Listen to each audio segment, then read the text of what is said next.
Okay, well, our panel is titled Smart Grid Lessons Learned. So we're going to talk about lessons learned, but we're going to have some other discussion as well.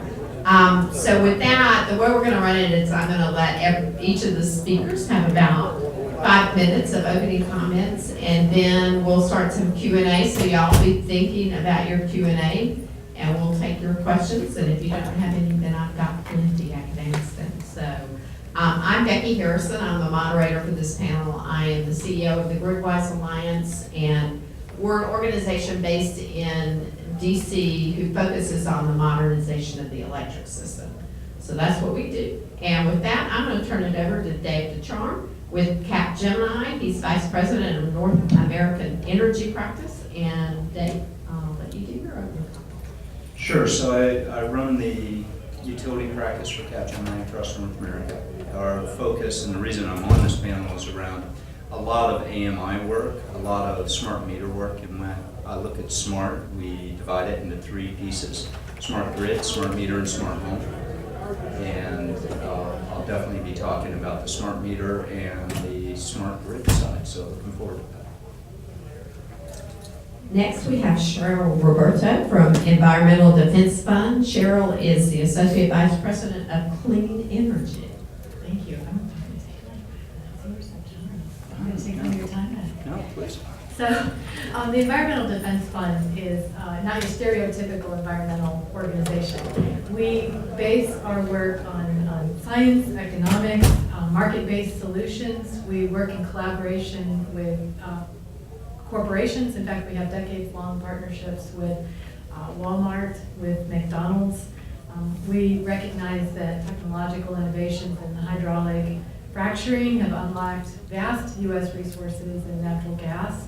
But we also recognize that these present environmental challenges, but we move to solve them in a partnership with the folks here at the University of Texas to do research on how we can bring that natural gas to market without endangering our environment.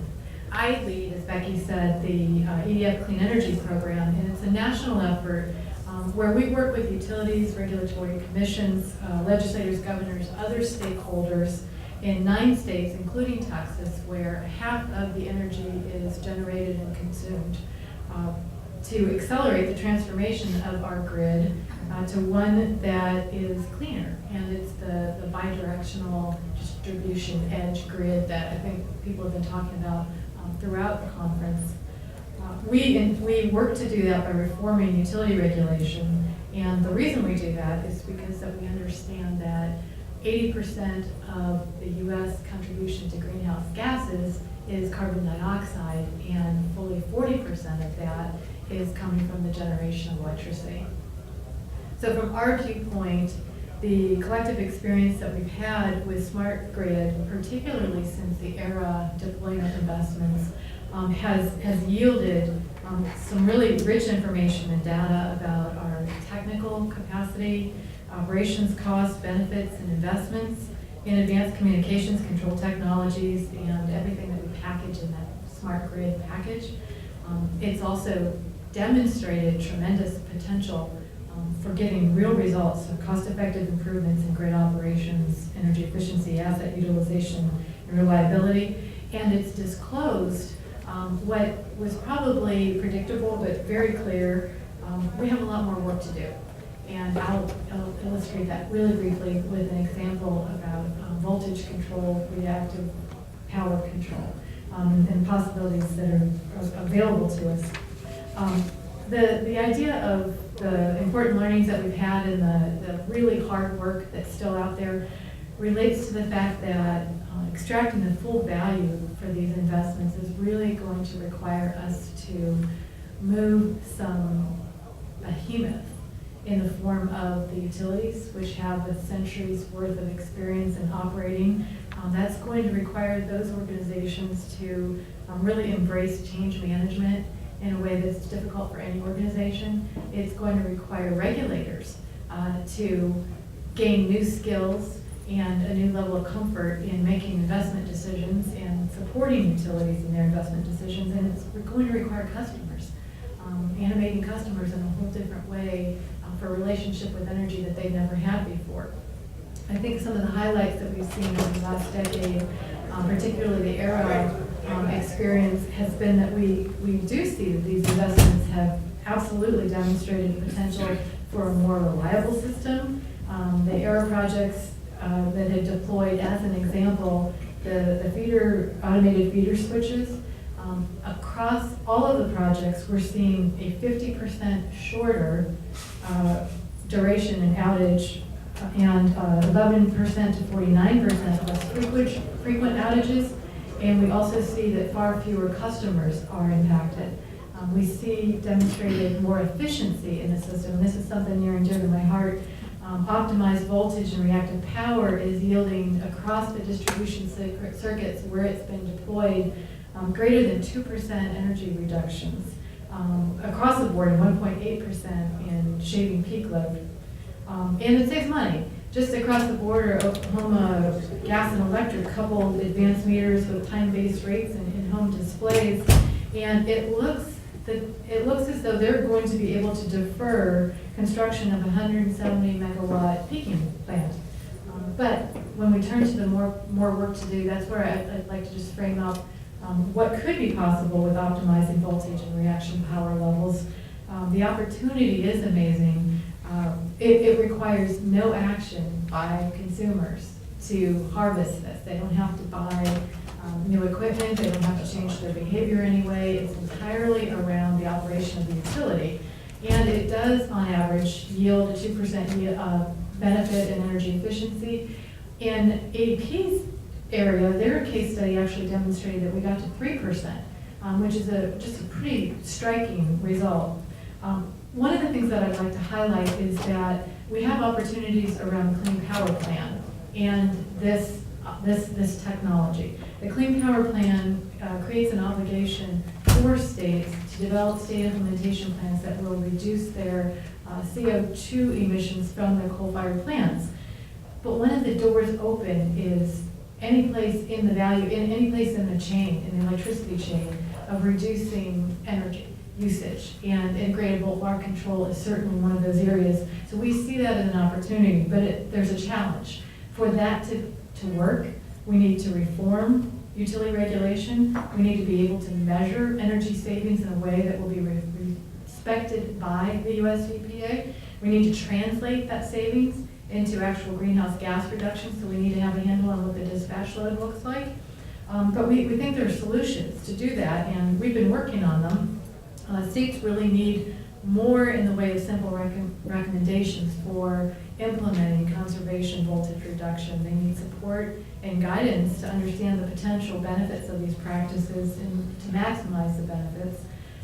And the existing system of utility compensation really needs to be more than tweaked. It needs to be overhauled so that those investments will be embraced and valued. So we're tackling this challenge as an organization. It's just one example of how we're working to ensure that we extract the full value of the investments that we've collectively made in Smart Grid. And I'm looking forward to having a longer conversation about them. I think I've been in my 5 minutes. You're good. Thank you. I want my time back. You want your time back. So next is Dave Tuttle. Dave's with the University of Texas here in Austin in the Department of Electrical and Computer Engineering. And this is Dave's second career, so he's been engaged in IT for a long time. So Dave, let's hear what you're up to. So, yeah, I'm Dave Tuttle, a research fellow at Double E. So part of my research interests are integration of electric vehicles in the grid and the smart grid. And so I'll focus on that because there are other parts of smart grid that are interesting that I want to talk about. So a lot of people are familiar with the term killer apps. And I had thought, 4 years ago, 5 years ago, before the first vehicles really came out, the mass market vehicles, that electric vehicles would be the killer app for the smart grid. Because fundamentally they're what should be utility's dream. They're large, they're flexible, and they're intelligent. Okay. The flexibility is, if you're driving more than 2 hours a day, I really feel sorry for you, but they're parked most of the time, plugged in. And the window you need to really charge them is typically much smaller than the time they could be charging or parked. So they can be flexible. And you don't care when you unplug for anything but that you're fully in charge. You don't care when the utility may have manipulated the charging and such not. So it's a great way to provide a distributed resource to help dampen intermittency for renewables, to help integrate more renewables, grid stability, better asset utilization, all sorts of synergistic benefits with the grid. The third thing is intelligence. There's already enough CPU power on a car, even the first generation electric vehicles, to handle any kind of manipulation or intelligent charging. It's not a very bandwidth intensive application. But I think what's been interesting is we're now just finally starting to see some of the communication control infrastructure after 4 years now of vehicles being on the road to enable some of this basics. And the baby steps are maybe DR, demand response for peak shaving, and maybe some intelligent charging to align better with what the grid needs for renewables. A lot of time was spent in the first few years, and this is a lesson learned, I'm going into that, is, well, all these electric vehicles are going to get on the road, they're going to be clustered because that's the dynamic, right? The Prius syndrome, they're clustered, and they're going to blow up all these distribution transformers. Well, fundamentally, we haven't seen that. I haven't seen any flaming transformers. On my street in Austin, we have 5 electric vehicles just on my street, 3 Teslas, my Volt, and a BMW i3. And bluntly, when I see one of the Teslas drive home, about a minute later, I don't see any lights dimming or flickering or such not. So my compliments to the Austin Energy distribution engineers in making it plenty robust. It's just working, and I think we'll get past that. And the occasional times when a transformer needs upgrading, they'll roll a truck. It's not a technology problem. It's just how do you pay for it when you roll a truck in selective cases. So the interesting vision for this, the reason I thought it was the killer app, and I still think that there's a lot of potential for that, is because it could drive the technology. And maybe later on we'll talk about other things that now are displacing maybe the killer app. Nest thermostats that are kind of cool and Wi-Fi connected and such not. And they're doing it faster than what I thought would have happened with the electric vehicles. But the vision in Texas was we have gigawatts and gigawatts of wind. When does it blow? Mostly at night, at least interior Texas, not coastal. And what a perfect way to align and harvest that better with 100% domestically sourced, zero emissions wind from Texas. It's not even just domestic US, it's domestic Texas, right? So we love that. And when you typically mostly charge your vehicle at night. Another vision that makes sense is dealing with the California situation with what's called the duck chart, where they've got so much PV being put online, the projections are that the PV production will decline and load will ramp, and so the net load ramp will be enormous. And so they're actually saying, well, we used to think that we wanted you to charge at night off peak, but now we really might want to do intelligent charging during the day to help with this ramp rate for the duck chart.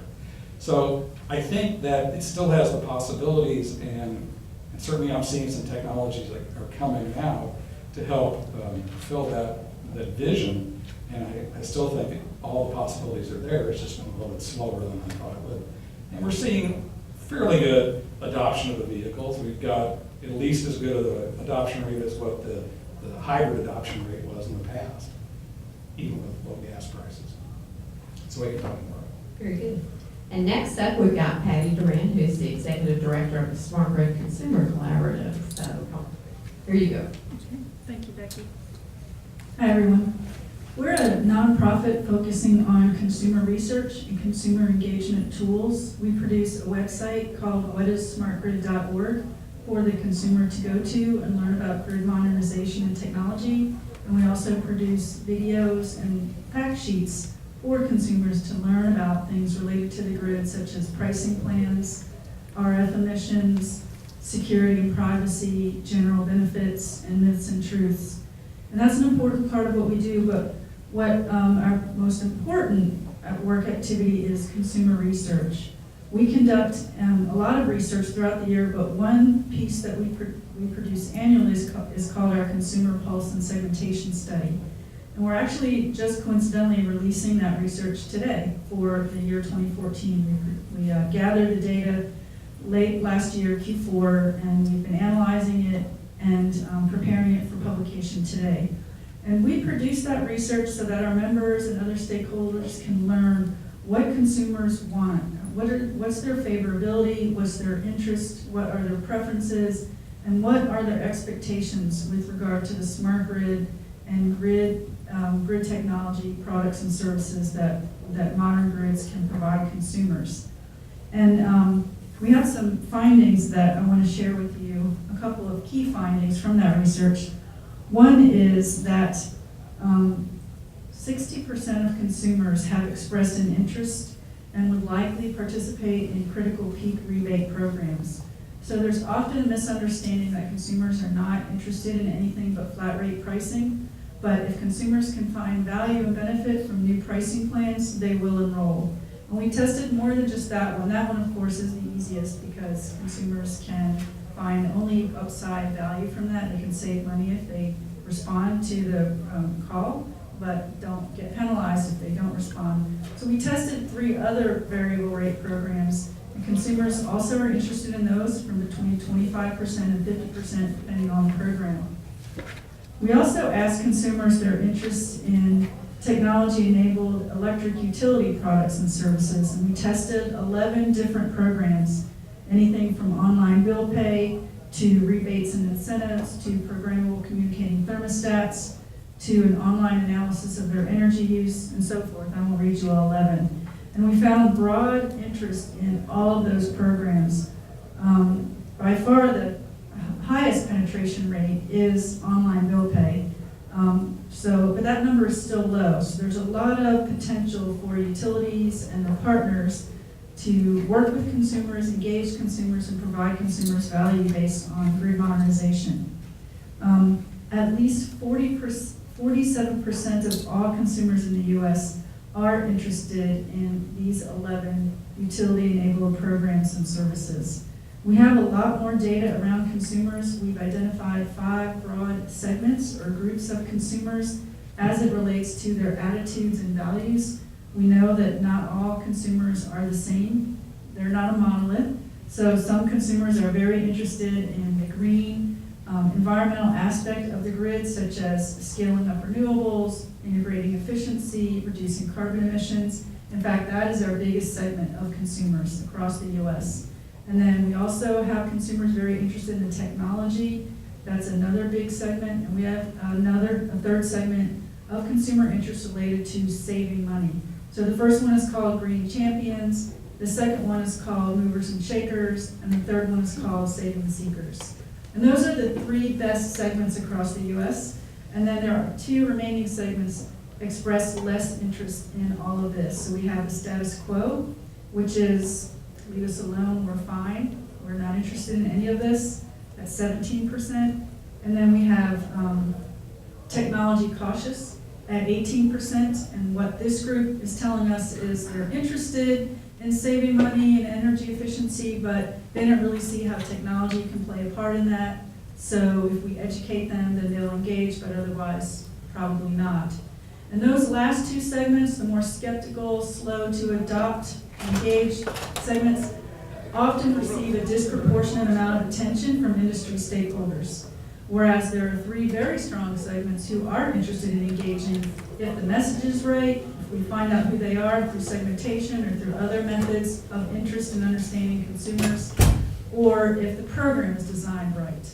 So I'll leave it at that. I just want to make sure that you know that there is a lot of difference among consumers out there, but they can still be broadly categorized and grouped. And that if we understand who consumers are and what they want, and provide them what they want according to what consumers want instead of what the utility is doing, then you will see high levels of enrollment and consumer engagement. Thank you, Patty. So I'm going to start with Dave, and I'm going to ask you a question. I understand that one of your focus areas is IT-OT convergence. So what do you think are the biggest lessons learned in this space over the last 5 years? So thanks on that, and actually what I'd like to talk about, there's a little bit of a fallacy out there that IT and OT convergence hasn't really happened or it's yet to happen. It actually is happening. It's just not happening in quite the way we see it happening. So this isn't about converging our distribution, our transmission technologies with GIS or SCADA or EMS or some of those pieces with more of the IT side of the house, so ERP systems. This is really about how we start generating savings, how we start generating innovation by bringing the people together. And so for IT and OT convergence, this is where the light bulbs go off when we have the people on the distribution side of the house starting to work collaboratively with the IT side of the house and what I call more the home office. So what do I mean by that? The one place, and as I said earlier, we segment the market into smart grid, smart meter, and smart home.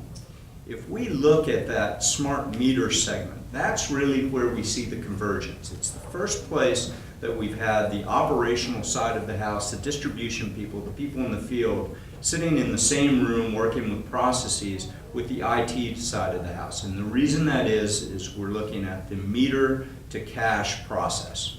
So these people are getting together and we're seeing the light bulbs go off. And the way this is happening is we have to rework how we interact with the ends of our distribution system.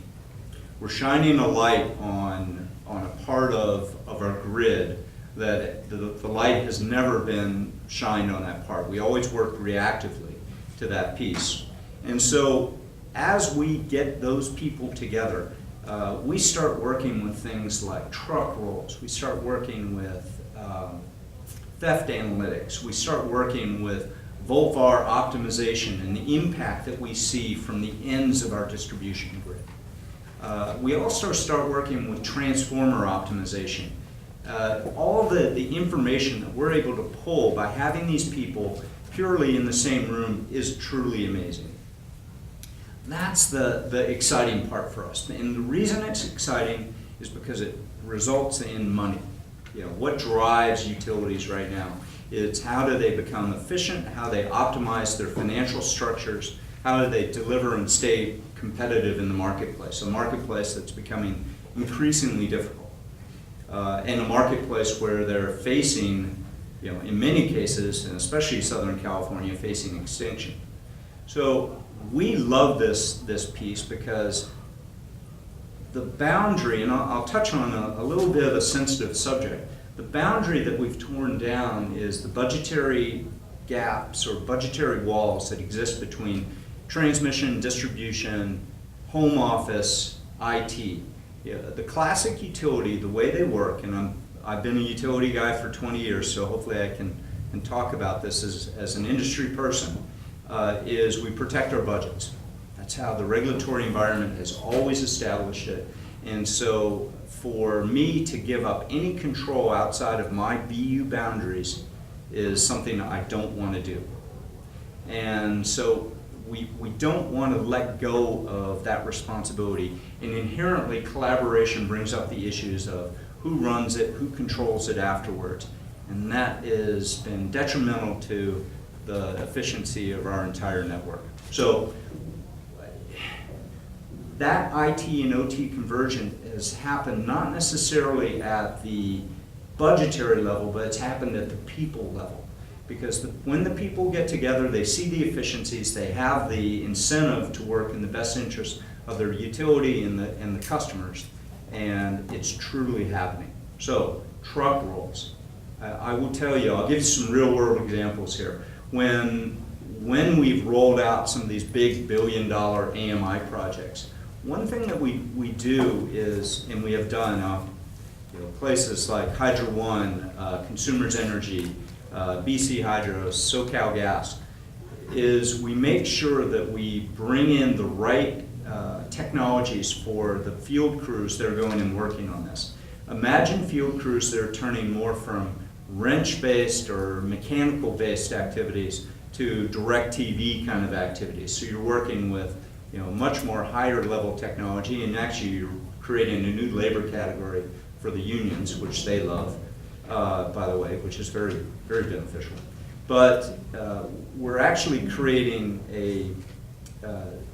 what I call worker of the future.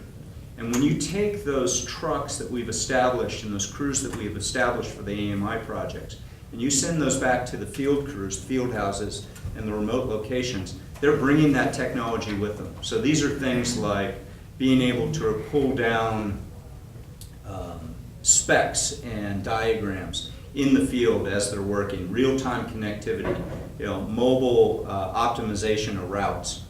And when those crews go back to their field crews and the rest of their organization, invariably we start getting the call saying, hey, can you come show us some of that? I love that. That's light bulbs going off. And I will tell you that for an IT organization, when they start getting a call from a field crew saying, can you come help us? That's never happened before. We've had shadow IT organizations, highly inefficient pieces. So we are seeing that IT and OT integration. It's just not happening necessarily from the pure systems and the pure technology standpoint. It's happening from the people standpoint and how they work together in the best interest of the utility and the customers. Are there any questions from the audience? I have a question.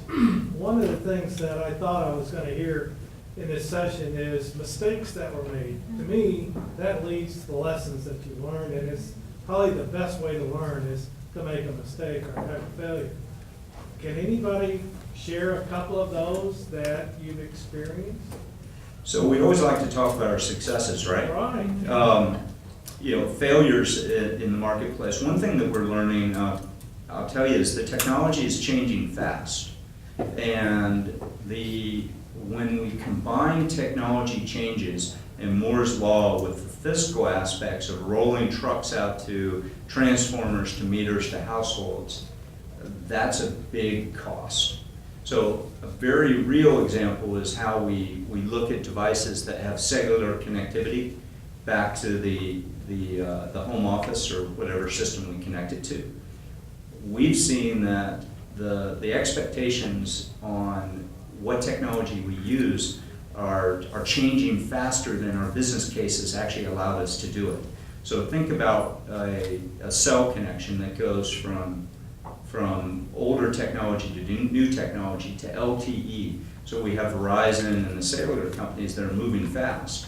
Well, I've got technology out in the field that has a 10-year business case on it, and all of a sudden I've got to roll a truck out to it 5 years before I expected to. When I multiply that truck roll by 1.5 million endpoints, that's a big cost. So you have to be very careful on the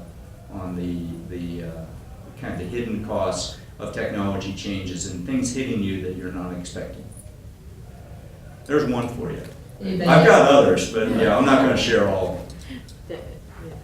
I'll take a brief shot at it. I would frame it more as an opportunity to improve, and that's what I was trying to allude to when I talked about extracting full value for our investment. In a prior life, I was a commissioner in Ohio, and I needed to review and approve these investments. In a prior life to that, I ran a muni utility, and I can appreciate exactly what you're talking about, the embedded, my engineers didn't talk to my field personnel, and heaven forbid you hand anybody a computer because you're just wicked. But taking that learning into what we're trying to do, what we're identifying is that we simply have opportunities to get better. To extract additional value means we have to continue that virtuous cycle of sharing information. One of the things that we're working with is our environmental metrics. We've identified in collaboration with stakeholders, including utilities, including energy service companies, a list of about 20 metrics. And it helps the utilities to focus on these endpoints. It includes things like truck rolls, but it also includes access to data for the consumers, or how many third-party providers are able to connect to the grid. Our visibility using those type of metrics drives a little more, forces the utility and the stakeholders to look for opportunities to extract more value. It's got to be more than avoiding theft and reducing truck rolls. And that's where I see the biggest opportunity, which is also sort of the failure that we've seen in the deployment, is that we haven't taken full advantage of the opportunities that are there.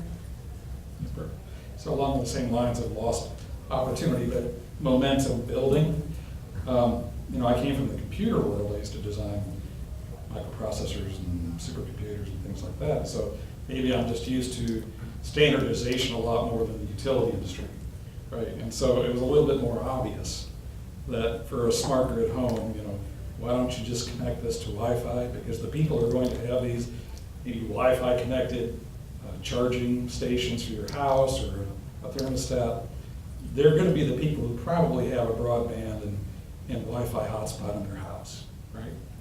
And so there's good alignment there. And then what are the key things that are going to make, say, DR capability finally get more mainstream? Well, I see reducing hardware costs, and that's happening. We're seeing $99 at Home Depot, Honeywell, Wi-Fi connected, intelligent thermostats. That's getting pretty cheap, and that's retail, right?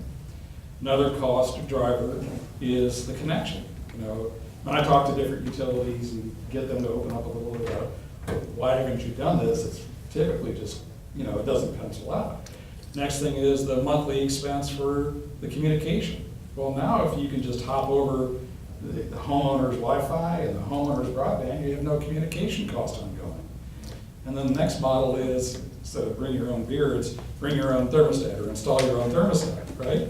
You don't even have to have a truck roll to do that. You just give somebody an $85 rebate, and that helps them nudge, and they do it. And Nest, for example, has really great videos of how to install it. On mine, it was it O or B as far as the reversing valve. And then, so for me, it's sort of the disappointment of how obvious is this to hop into this stuff. But I think it's happening now. I'd like to take a slightly different tack and speak about failures from the perspective of the consumer. I'm not going to sit here and throw any utilities under the bus or talk about failed program design, although there's plenty of it. And that's manifested in the fact that when utilities create a program that results in very low enrollment rates, that's a failure. And we know a lot of them, we've documented some of them, but there's no purpose in just naming them. You'd have to really look at the program design and look at how it was marketed, but they exist widely. In fact, they predominate. The utilities who create great programs that consumers are interested in and learn how to market them without any barriers to the consumer are also widely known, but I will share those, and those include Oklahoma Gas and Electric. They've done a fabulous job, as has San Diego Gas and Electric has done a fantastic job, among two. There's many others. But the slightly different tack I wanted to take is that when we talk failures, I think one big failure, and there's two I'll share, is that we have 50 million smart meters installed across the US now, or close to it, and we still basically have dumb pricing.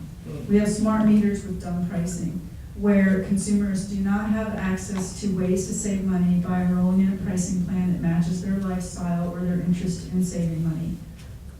So that's a big failure, and I think that's a result of maybe regulatory lag or just the disincentive, the financial structure of the utility industry as it is right now. Although that's under review in New York with the REV proceeding, and I think time of use pricing will definitely come there, and it'll come to California, I think in 2016, and there's some other states that are moving along that spectrum. I think Texas is the third one.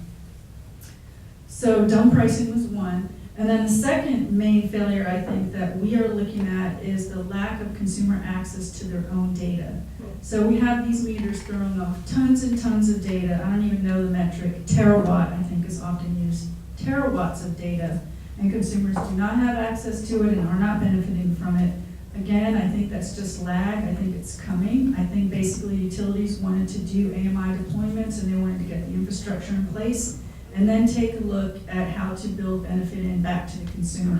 But right now, consumers not having access to their data, not having an understanding of their bill, not understanding when they get a big bill, what are the components that drove that, and what can they do to avoid that in the future. That's a failure right now that really needs to be addressed, and hopefully it is. Is that enough failures for you? So I'm going to follow along on that a little bit.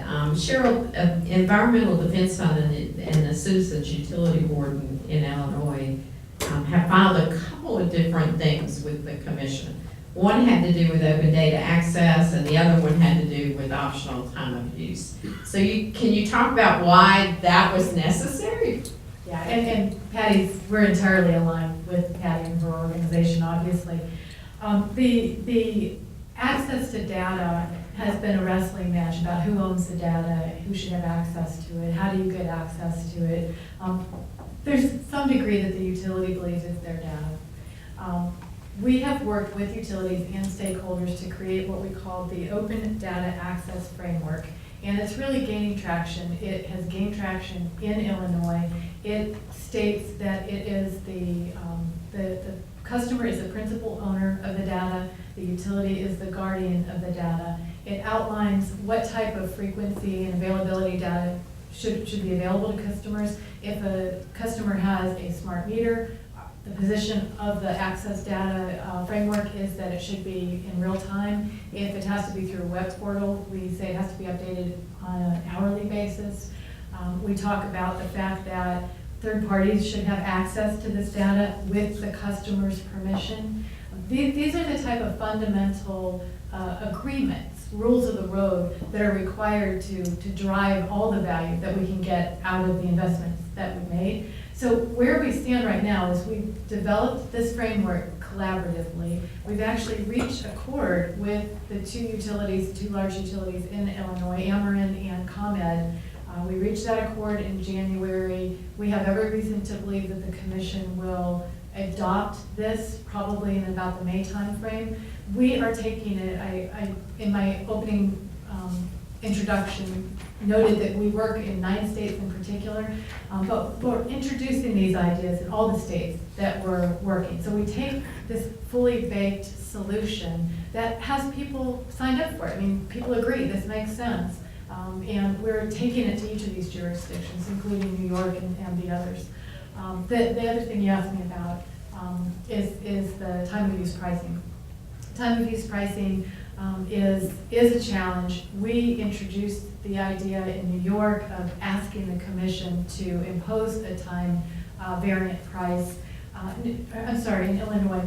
Illinois is a little different situation. For about a decade, they've actually had an opt-in real-time pricing, which I consider to be the gold standard. And I think that real-time pricing affords an opportunity to third parties, to entrepreneurs to come in and take that and create new products that they can sell to hedge customers' interest in risk reduction. But at any rate, we have happy customers in Illinois with the real-time price, but it's not really growing, and we've seen some barriers to adoption there. So we thought that it made sense to see if the commission would layer on top of that a time variant pricing. We typically advocate for that in each of our jurisdictions. I think in thinking about best practices, Patty identified one that we think makes all the sense in the world, which is critical peak rebates. And she correctly identified that commissions tend to be risk averse, and I can tell you the very first time variant price that I approved as a commissioner was a critical peak rebate, because nobody can get angry with you and you still get the benefit. Customers are happy. So these are the types of things that we take. We take the best practices, we package them up, and we share them across jurisdictions so that we can encourage regulatory commissions to take that leap of faith, that consumers will respond. Patty's got the great information on it. We've seen the same thing, and we believe that's what's going to accelerate the extraction of all the value from the investments that we've made. What we're seeing is market,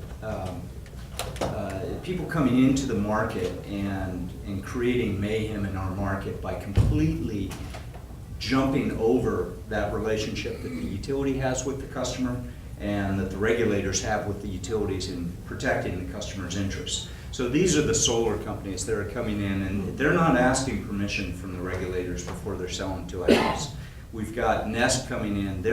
What they're showing is that they have the ability to come in from Silicon Valley and come in with something that users want, even though it's more expensive with less capabilities than some of the thermostats that are already out there. So I like these disruptors to the marketplace, but I'm also fearful of it. And really it begs the question of which way do we go as an industry? Do we start working with the disruptors in changing the marketplace completely with distributed generation, microgeneration? Are they going to make the utilities the dinosaurs? I think we have a very real risk right now of distribution and regulated assets becoming stranded, just like we went through with generation a few years back. You know, obviously we can't, there is a commitment there between the regulators and the utilities that we build these assets and we expect a regulated rate of return on it. But right now in Southern California, we're seeing megawatts of load, actually hundreds of megawatts of load, disappear to rooftop solar every year, which gives us a lower, the same top level cost and a lower denominator to divide that by and charge the customer. What does that do? It makes the customers then have more of an incentive to go with and get off the grid as much as they can. So the dynamics are changing, and in our conversations with utilities about this, what we have are two different categories of utilities. Ones that are going to change, get more creative, get innovative as to how they command the respect of the customer and work with their requirements and become very fast. And we've seen that with what Botter and Direct Energy are doing. That's certainly their intent.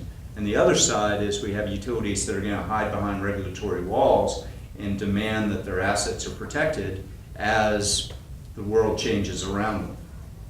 I equate this to, well, it's probably a bad example, but I like to use it when Louisiana said, we're going to keep the drinking age 18 and we're going to get rid, we don't need that federal money. Well, anytime you try to, create artificial boundaries to hold on to something, we're going to find ways around it or things are going to start breaking.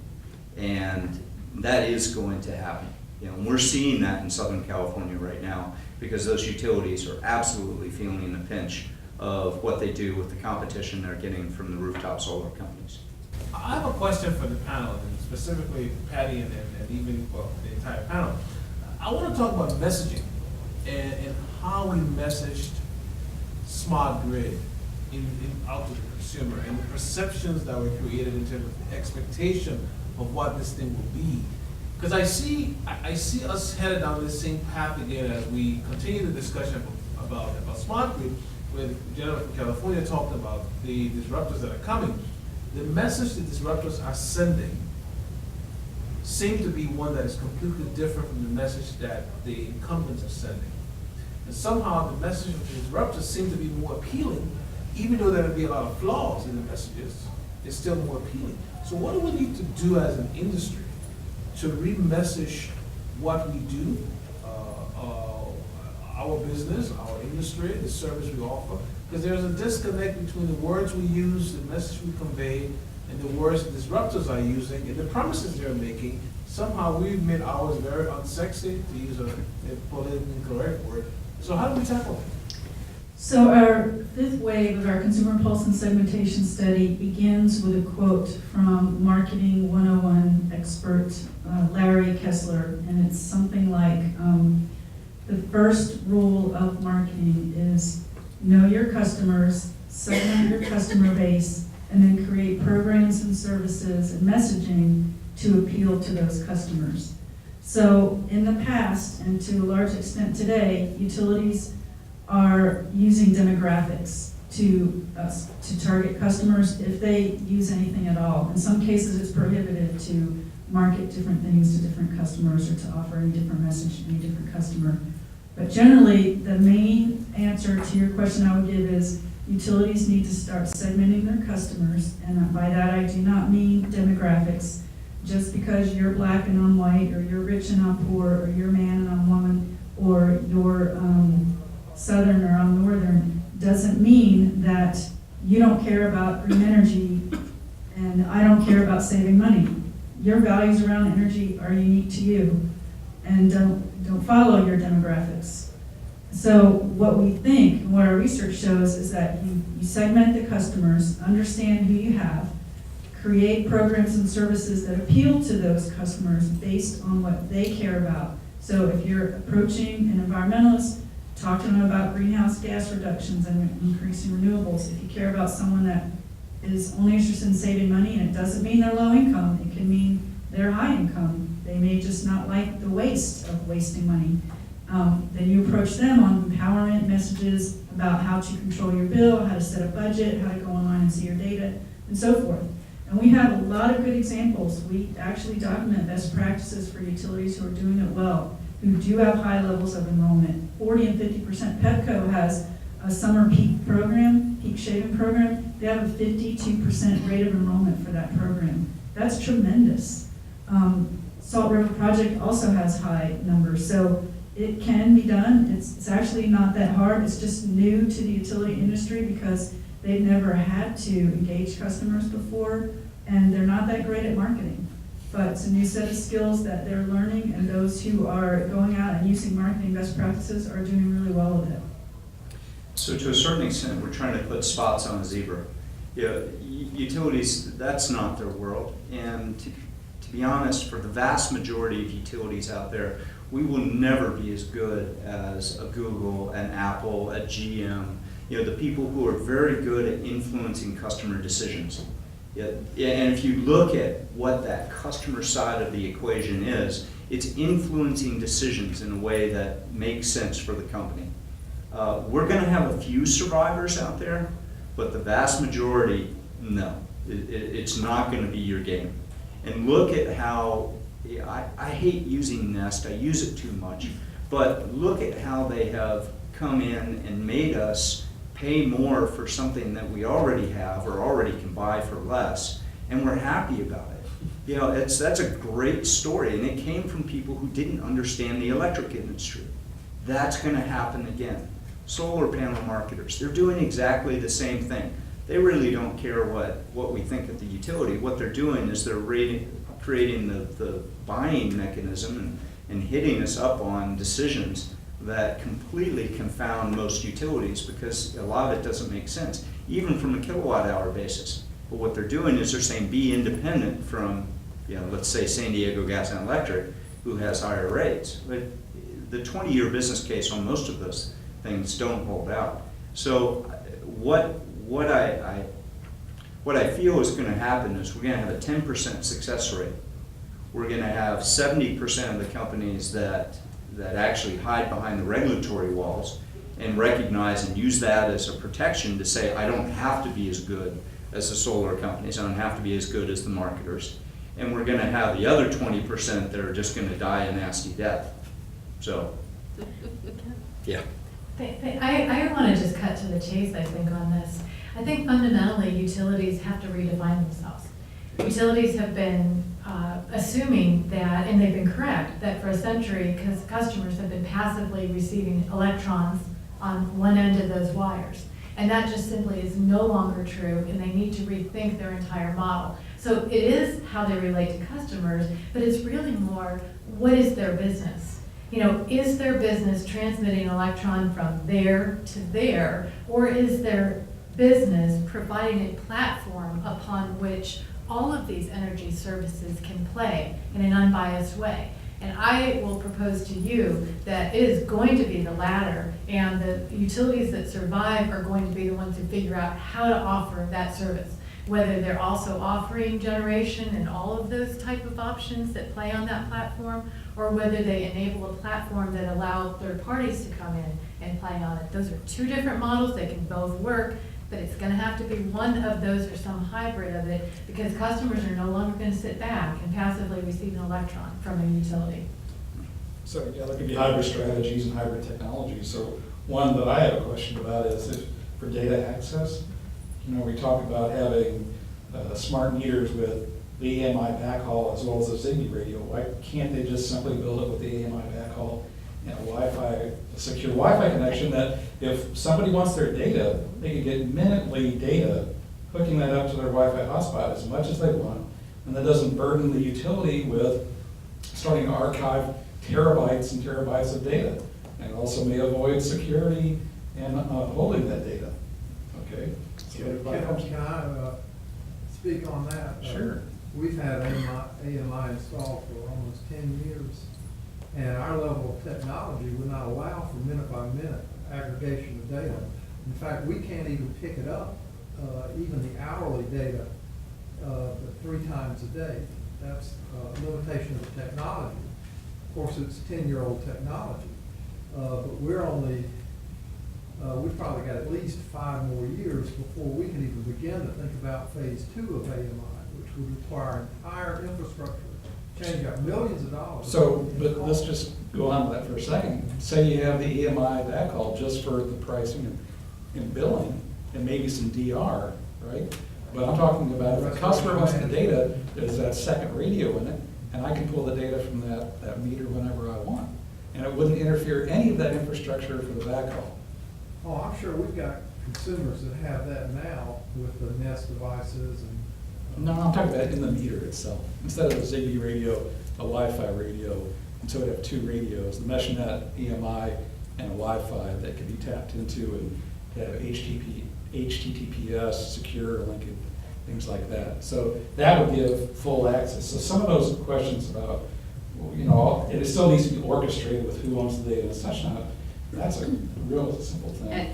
And I think we're seeing movement in that direction, but I think when 10-year-old meters were put in, that wasn't even an option for them. So we've got to live with the legacy. Those electronics could be retrofitted to even have that.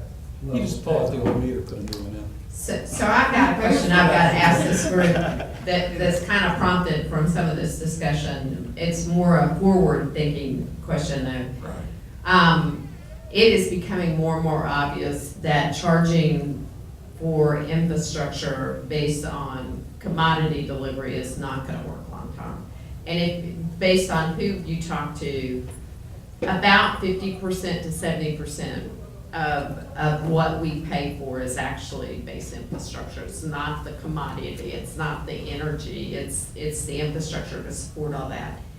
As we transition and that the percent of the bill that they can actually have an impact on becomes smaller and smaller, how is that going to affect our ability to get them to buy into dynamic pricing? So this gets in the weeds a little bit, but the alternative to a commodity price, an alternative to a volumetric price, could in fact be something like a network connection fee that could be used based on the equivalent of demand. You know, what is the burden that this individual consumer places on the overall system? That will drive the investment decision. Because if you have a peaky load as a customer, then you'll want to invest in something that will create less of a peak for you, because then you'll avoid that charge.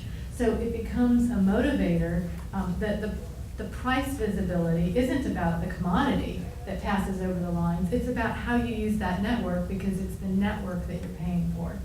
So I mean, we don't have a solution on what that looks like, but that's the direction that we need to be thinking about. So along the lines of the utility death spiral, which is the term I've heard you really alluding to, it seems to me at the end, the asymptote there is you got somebody with PV, and they're basically, unless storage is cheap enough, they may outsource effectively their battery to the grid. The grid's going to be their effective battery, or they'll insource it with a Tesla, Elon Musk battery in about 5 years, right?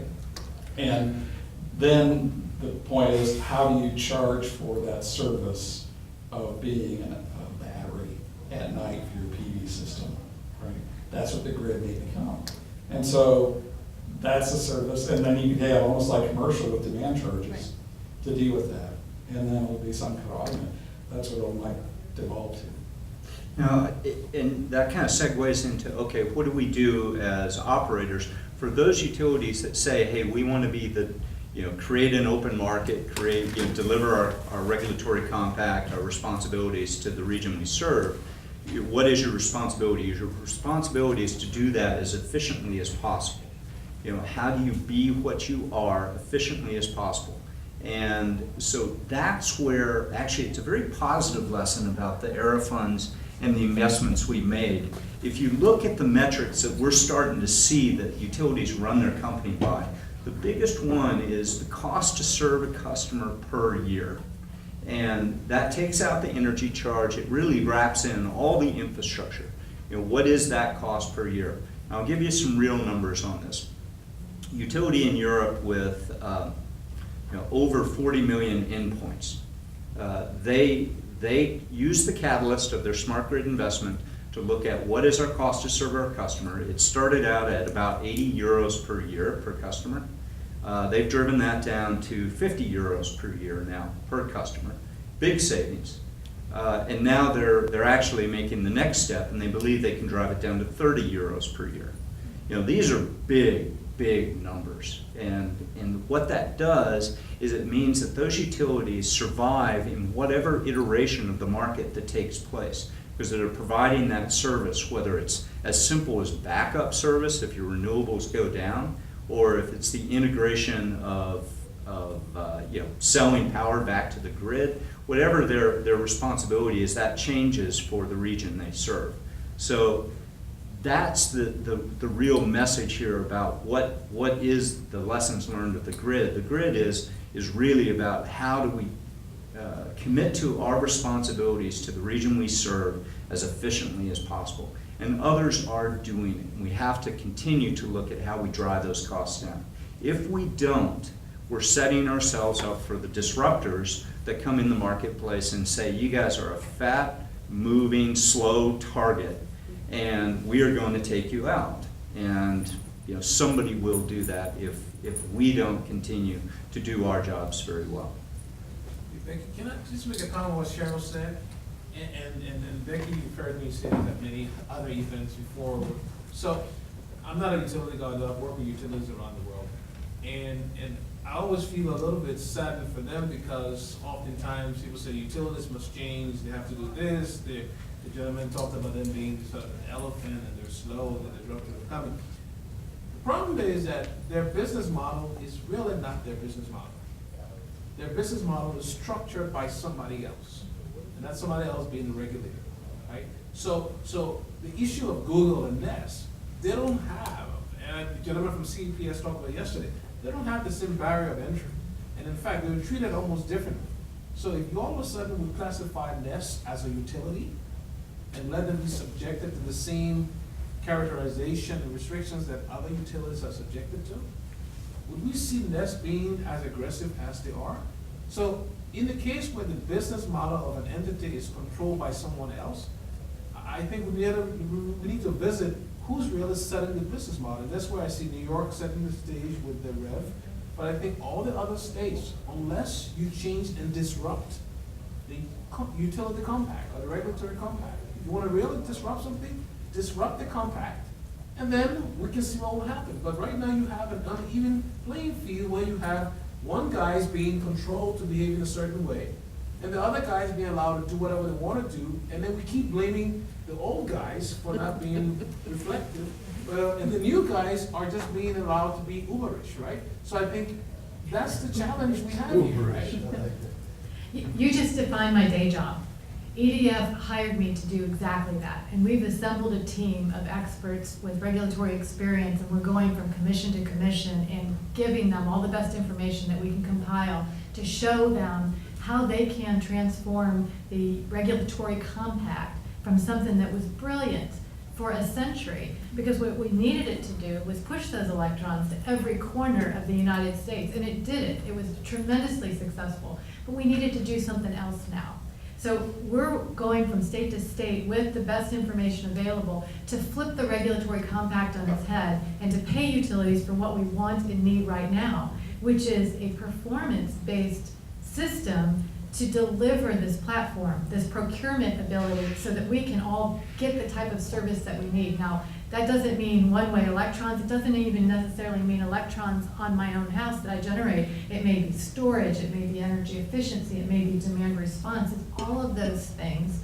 And we need to encourage the utility to seek those services and offer those services to all of its customers by paying them for that, exactly for that. So when I said that they need to be reinvented, it wasn't to just put them out on a boat by themselves. It was to provide the structure around them that made them successful for the last century so that they'll be successful for the next century.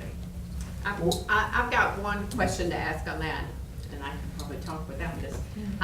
We do a grid modernization index on an annual basis, and we look at which states are successful in seeing investments in grid modernization. one of the things that we've observed is that it's not the regulators driving it, it's the state policy makers that drive it. And really, when you start to look at it, the regulators are so overwhelmed with the day-to-day tactical stuff that they're having to deal with. And they have limits on their regulatory compacts that may have to change. So how do we attack the policy side of this? Yeah, well, we're working with the regulators, but in doing that, when it's required, we work with the governors. So we're in the governor's offices in these 9 states as well, sharing with them this vision of the future and helping them to see what it will take to make their states competitive. And that they need to provide their regulators with the tools to be able to nurture this new paradigm, this new regulatory compact. Just a follow-up, right? I mean, I was just curious, did you explore trying to do it the other way? In other words, you know, to use kind of his example, burden the nests and the solar companies, right? And No, because from our perspective, we think the free market actually is pretty entrepreneurial. Well, but you want reliability as well, right? And it can happen. If you look at, for instance, PJM, reliability across PJM is extraordinary, and it's based on a market. And I think it comes to the point that we have to figure out the regulatory construct and the market construct that will support this new paradigm. I would be loath to burden entrepreneurs with regulation to slow them down to match a utility. What we want to do is free the utility to provide the type of services that we all want and need. Just in relation to that, you look at the PJM market, say one of the ones built it. It's actually built for the utilities. Exactly. It's not built for the customer. Because what you're talking about, it's an interesting dynamic, and I work in the Australian market at the moment. Now there's one of the previous ones where I said we've got 1.6 million of our customers now who are on solar. So when their solar panels break, who do they yell at? They don't yell at the solar provider. They yell at the utility. And just to bring that home, I had a major storm in Queensland where I got a big concentration of my solar customers, where they had hailstones the size of golf balls that broke everything on the roofs. They had 108,000 people off yelling at my utility to say, "Get me back on." So we just need to be careful what is that business model look like, because you're talking about reliability, you're talking about cost, and you're talking about green. And you're asking your utility to build balance them all, whereas some of the people who are coming into this market can come in on one of those, and you can only get 2 out of that 3. If you want it reliable and you want it cheap, you got to get your fossil fuels and a whole lot of transmission in to make that happen. If you want it cheap and you want it green, it's not reliable. I can't get the sun to shine when I need it, and I can't get the wind to blow when I need it, and I can't get the storage to work right now. And if you want it green and you want it reliable, you got to have the backup type of stuff that the utility brings in relation to quick start and gas units come in at the back of that stuff and give you a whole lot of transmission to manage it. So what you're looking for, and look, I'll be honest with you, our utilities at the moment are changing, but what they're doing is saying, okay, we'll bring you the bundle. You want solar, we'll sell it to you, we'll lease it to you, we own it, and we'll manage it for you. So those things are changing. But you've got to be very careful what goes into that equation that you're asking people to build, and which piece of that triangle that you're trying to balance out. Because there's great arguments. Who doesn't want to save the planet? Great arguments on the green side. Do I want to pay a high amount for my electricity? Absolutely not. Do I want to be switched off at 6 o'clock on a Sunday when I'm watching the football? I'm going to have that conversation. Which bit of this do you actually want? I would propose to you that we're beginning to see that you don't have to choose. You do have to balance. I mean, when you talk about reliability and resilience of the system, microgrids are one of the most resilient things that can happen. When we had Superstorm Sandy sweep through our northeast coast, they were microgrids that were left standing. And those microgrids can be designed to be far less carbon intensive, whether they have natural gas or whether they have renewables and storage that are associated with them. Those are far different model for a utility than what currently exists. And don't disagree with you, we're seeing something very interesting in the Australian market at the moment where not everybody has a rooftop. You've got a huge amount of people who are in apartments who will never be able to be in a situation where they can displace energy. So we're now in a debate around, well, what are you actually doing when you get solar and storage? Are you displacing energy, or are you displacing the connection to the grid? The second problem we're having is, a lot of people who have it are trying to sell it back onto the grid, and the grid isn't designed to do that. So the utilities say, sure, no problem, let's invest X gazillion dollars in to make that happen, and we're talking in the billions to make those services available. Now, some of those are short-term investments which you get back. But we've invested in these assets, and somebody's going to pay. And you can either pay that through a tariff, or you can pay it through a tax. But we just have to understand where we're pushing the balloon and where it's going to come back up. Because somebody's paying it, right? And I think that's accurate, but I think it's also describing a static system. I can point you to Con Ed in New York, where there's a requirement for a distribution system upgrade, because and it's more than $1 billion worth of an upgrade because of congestion on the system. Now, using the old utility thing, you think, well, I've got to build this transmission upgrade, or I'm sorry, this distribution system upgrade. But that's not the only answer. So when you talk about, well, you have to maintain this system, maybe not. No. I mean, in this case, what they're doing is they're putting a request for proposal out and saying, here's our need.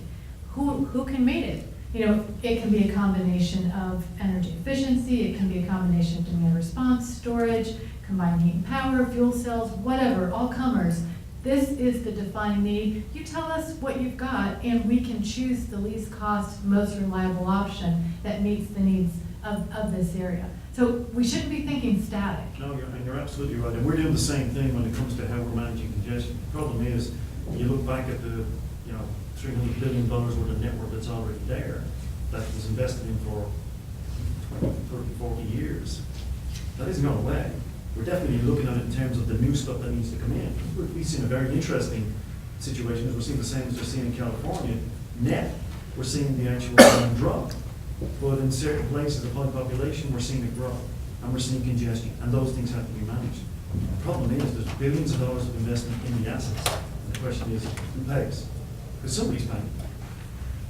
I guess the question I would have is, we see in Austin, our utility getting 5 cents a kilowatt hour PPAs for 20 years for 50 megawatts of solar. And so, in the numbers I keep seeing are utility scale is, say, 2/3 the cost of residential. So if you're getting a bunch of residential, isn't there a way that you could actually be more efficient in scale, still centralized model, and the utility invest in utility scale solar, still use that T&D infrastructure to deliver, and still get part of that benefit? Yeah, I forgot to tell you, by the way, on a 40,000 megawatt system, I've got about 9,000 megawatts excess capacity. Oh, And Yeah. my retail customers are at 27 cents a kilowatt.